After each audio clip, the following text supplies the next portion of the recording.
I'm David Flint, and this is Conversations with Conservatives, coming to you from Safe Worlds TV on the Gold Coast in Queensland, Australia.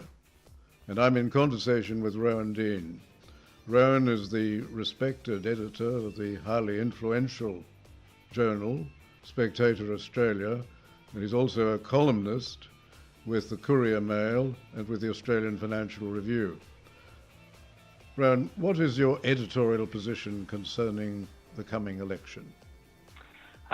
David, that's a very good question. Our editorial position is very clear. We would like to see a Conservative government running, which we did think we had a Conservative government running Australia. So the answer to your question should be a very simple one: return the current government. Unfortunately, in the fluid nature of our democracy, our Conservative government had a change of leadership last year, and not through the voters, not through the electorate, but through a party room coup, if you like. The party that was voted in had as its leader probably one of the most conservative leaders the country's had since John Howard, who was lost power in 2007, but he was replaced by progressive, the Liberal National Coalition I've ever seen, in Malcolm Turnbull. And in fact, I often used to joke that Malcolm Turnbull would make a wonderful leader of a party, preferably the Labor Party, which is where struck me that some natural inclinations on many issues, not on all issues, but on many issues, would take him. So it's a very unusual election, David, for Conservatives in Australia, because it goes without saying that the left-wing parties, the Labor Party, the Greens Party, and any number of maverick independents are far worse than the Conservative option, but the Conservative option is no longer as conservative, if at all conservative, compared to how it was voted in back in 2013. So our editorial position is we want a Conservative government in Australia. In terms of voting in this election, there has been a lot of debate within the magazine, and I've encouraged that debate, and I think it's a good debate to have, because it reminds the Liberal National Party, the coalition that's in power, and those wetter or more left-wing members of that party, of the government, that there is a very strong Conservative constituency in Australia, and they were not desperately thrilled with the events of last year. So I encourage that debate, because that debate does two things. One, it ventilates those issues that where the change of leadership has resulted in an apparent or perceived or threatened change of political or policy direction.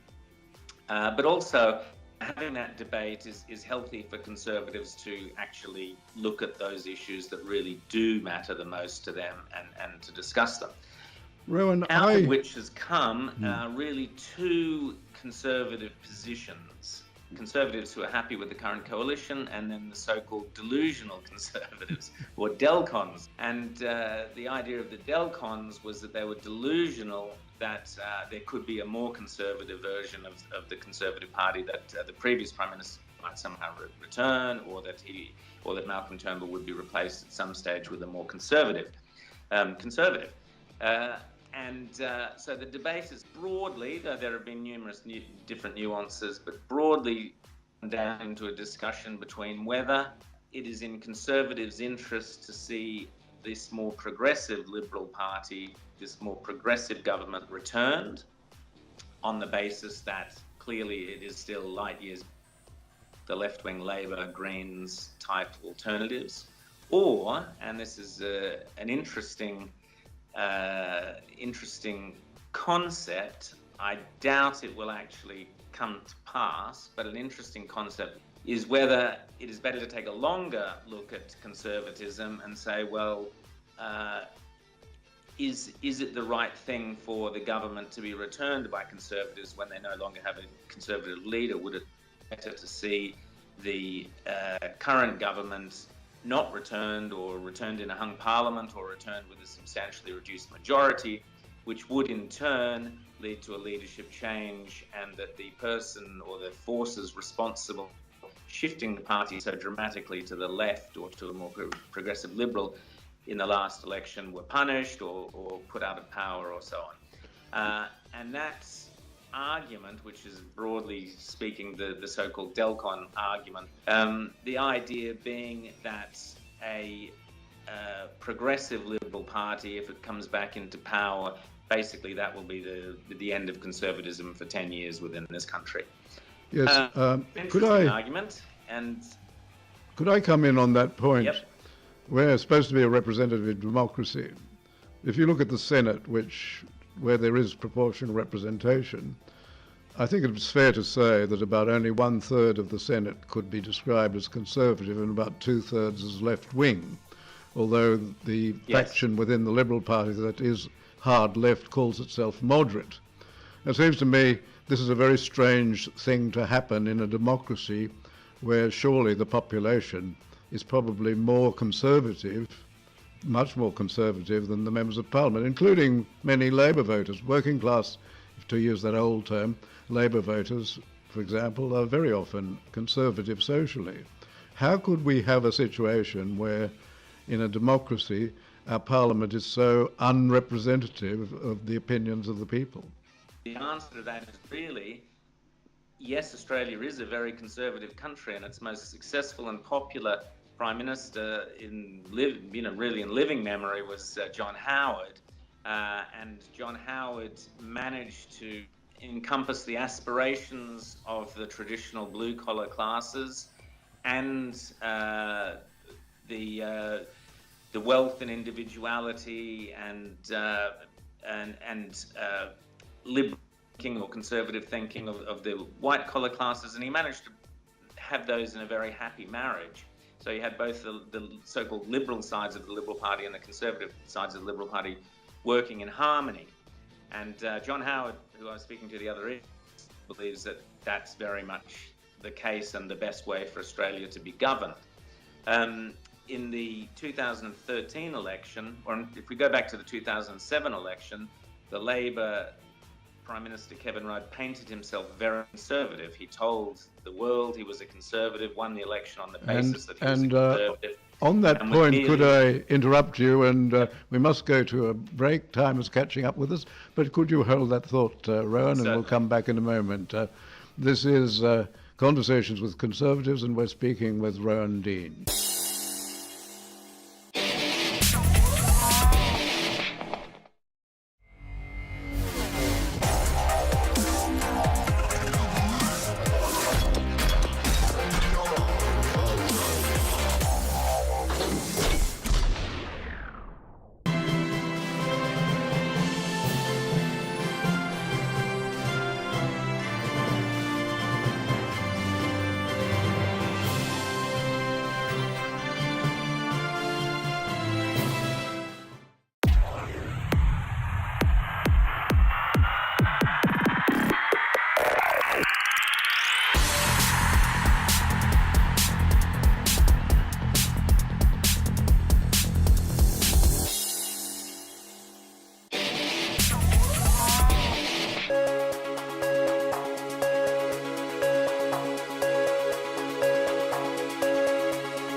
This is David Flint in Conversations with Conservatives from Safe Worlds TV, and I'm in conversation with Rowan Dean.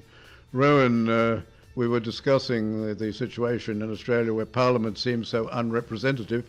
To what extent do you think that reflects the fact that both parties are under the control of power brokers? They seem to give very little power to the members of the party and certainly not to the supporters of the party, as we have seen recently in the United States. Does that result in having such an unrepresentative parliament? Well, I think it does, and we have a professional class of politicians, this is common throughout the Western world, But in Australia, we very much have a professional class of politicians who look at their long-term careers. They're there for the long haul. So the political strategies are put in place to keep themselves in jobs for the long haul. As you were saying beforehand, Australia is essentially conservative, and in the last 20 years, the most successful governments have always been the Conservatives. The only exception, the landslide that Kevin Rudd landed back in 2007, which he did by painting himself as a Conservative. He was then thrown out by his own left-wing mates because they wanted to give the unions more power. That ended in the disastrous government, which was replaced in a landslide by Tony Abbott's Conservative government. And again, we now have a progressive leader put in, which has been done not via the electorate, but via the political classes playing in cahoots with the media. The media in Australia are extremely left-wing, virtually without exception. Do they? Can I interrupt you on that? The media. It's all right, isn't it, for the media to have their own opinions, provided that people know that they are those opinions, and the public broadcasters don't have an opinion. Well, it would be fantastic if the media had their own opinions, but they don't. They have one opinion, and it is very much a left-wing, if you like, touchy-feely, progressive, soft idea. They're compassionate. It's anti-conservatism. It's anti-tradition. It's anti any form of religion, except, of course, they fall over backwards to accommodate. It's very green. It's very environmental.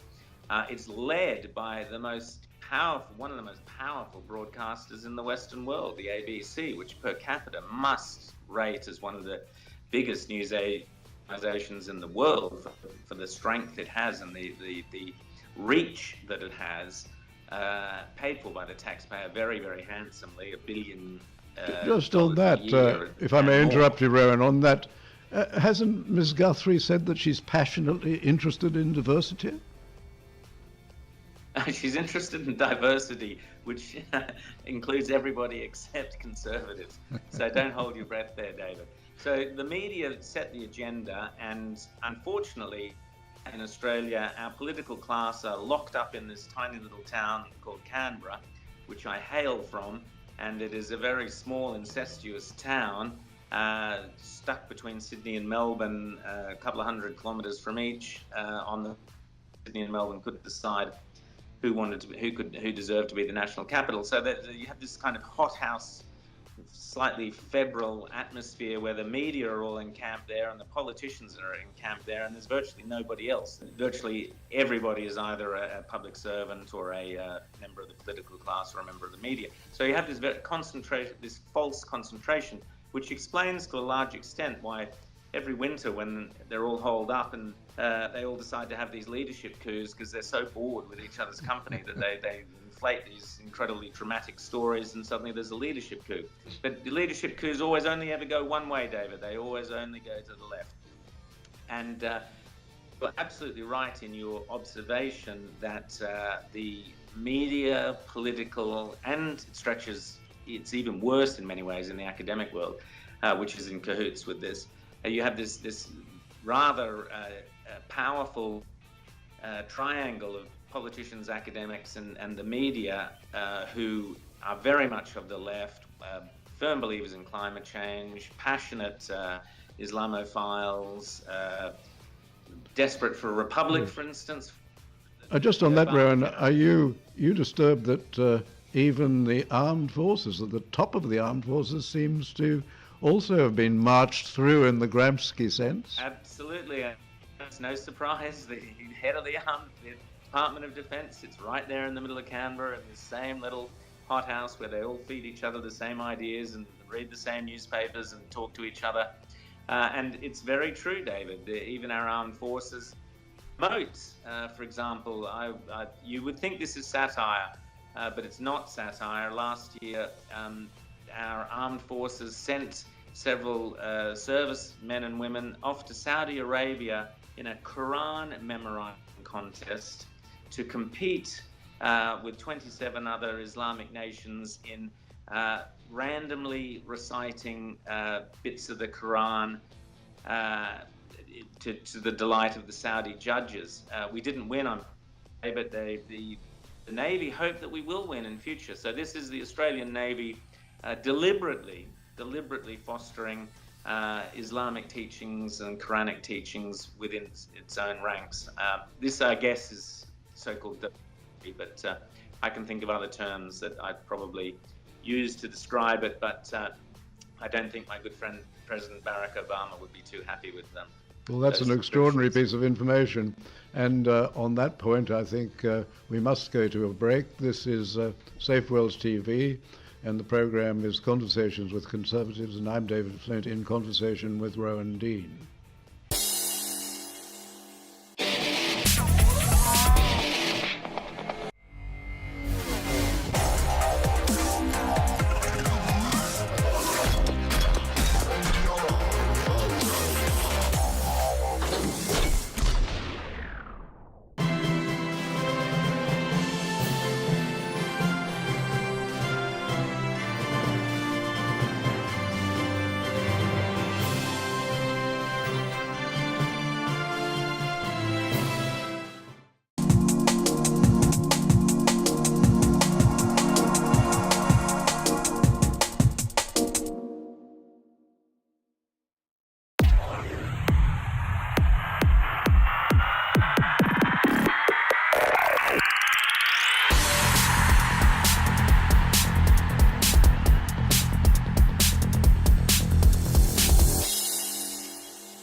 I'm David Flint, and this is Conversations with Conservatives, and I'm talking to Rowan Dean, the editor of Spectator Australia.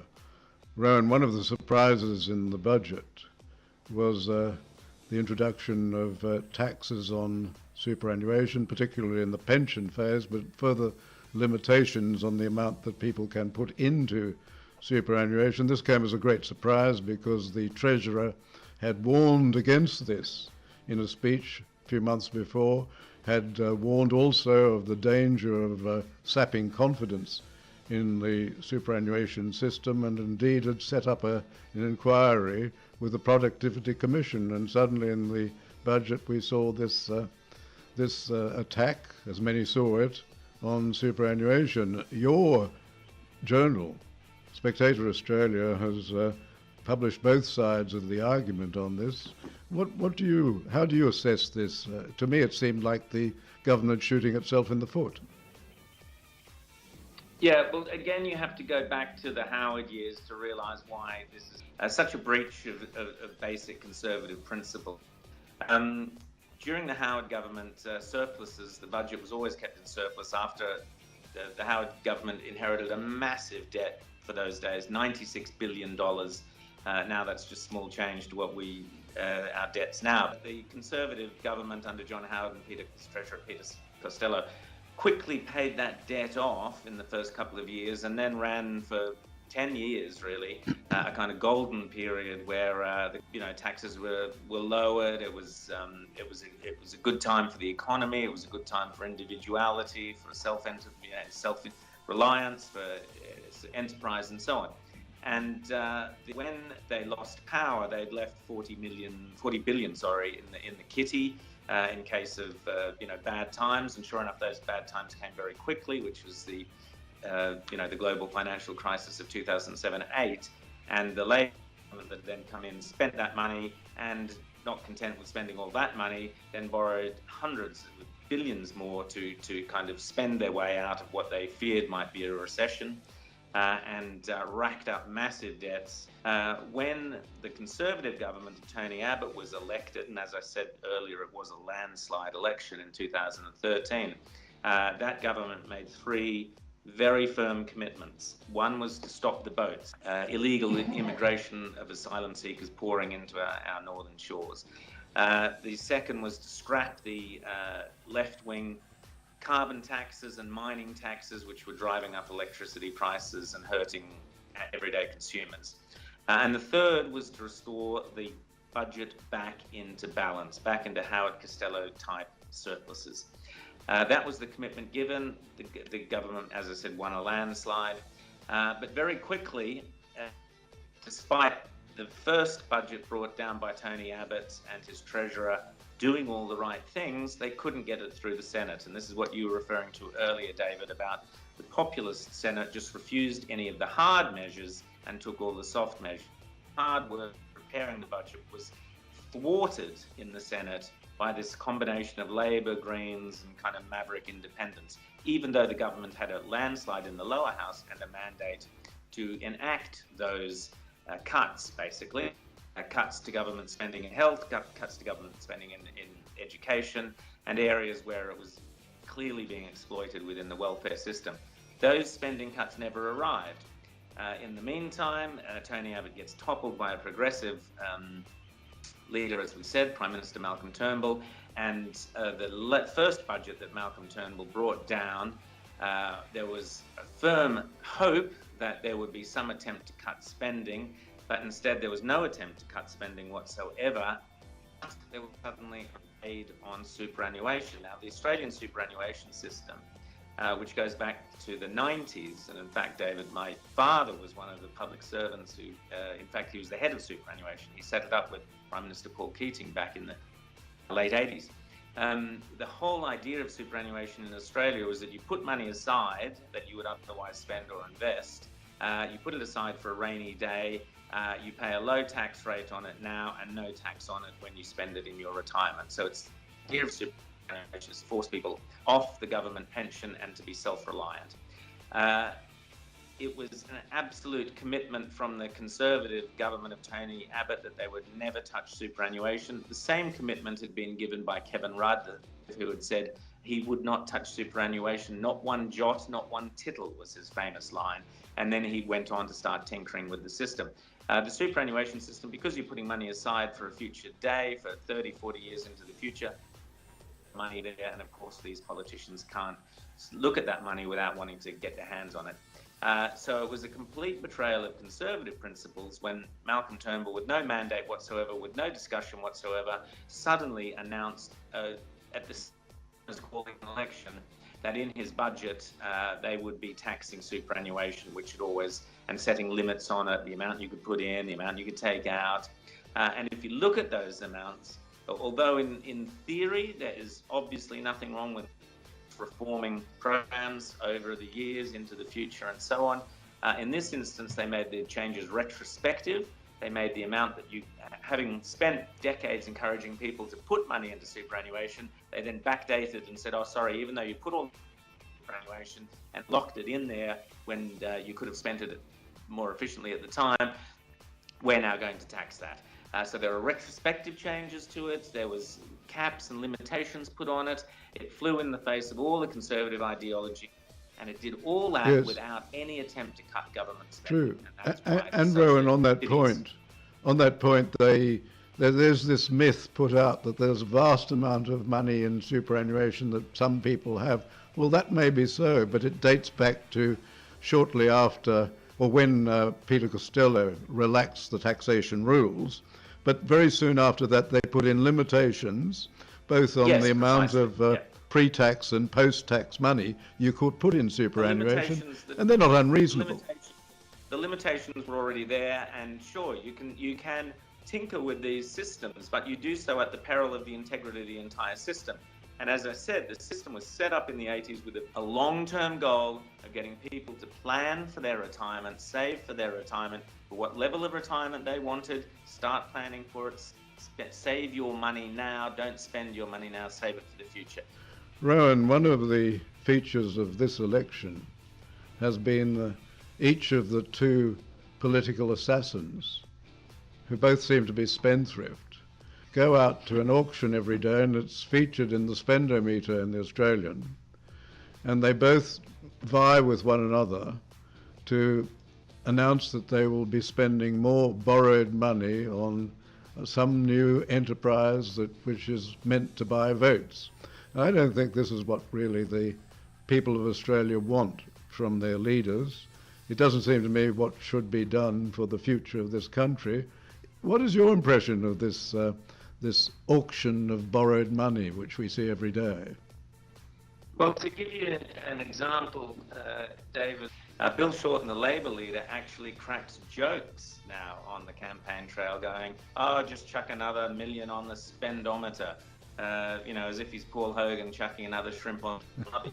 He is so brazen in his approach to spending taxpayers' money that he doesn't even care now. He just shrugs it off and says, well, we're going to spend a lot and we're going to tax a lot, and that's the way we are.